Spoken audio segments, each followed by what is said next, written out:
আসসালামু আলাইকুম।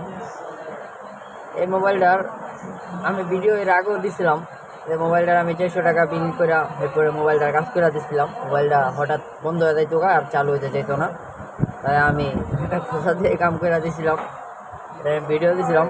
আমার খোঁজাতে কোনো কাজ হয় নাই। কাস্টমার পরে 2 দিন পরেই নিয়ে আইছে। নেওয়ার পরে যে ভাই আবার এই একই সমস্যা, আবার ওই একই সমস্যা, এমন তো আবার ওই একই সমস্যা কাস্টমার লুয়ে আইছে। এখন কী করি? এখন তো চেক চুক দিয়া দিই যে পুরা মাদার বোর্ড আমি এরা গাড়ি চালাইছি, কোনো জায়গায় কোনো শর্ট পাই না, কিন্তু সেট 3% শর্ট, কোনো জায়গায় শর্ট পাই না, সেট গাড়ি চালাইছি।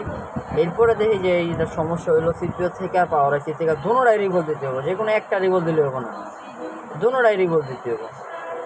তারপরে কাস্টমারে বললাম যে ভাই এটার খরচ তো বেশি হইব, 1500-2000 টাকার মতো খরচ হইব, আপনি আমার আগে 400 দিচ্ছেন, আপনি আমার 1500 দিতে পারবেন একেবারে লাস্ট। কাস্টমার কয় কে ভাই, আমি তো আপনার এর আগে টাকা দিলাম, এই সমস্যা লেগা।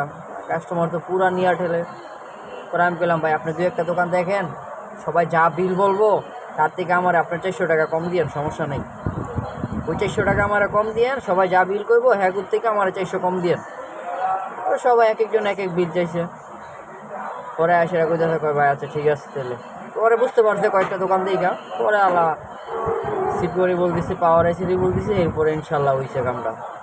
ইনশাল্লাহ দোয়া করবেন যাতে সবসময় সুন্দর করে কাজ করতে পারি।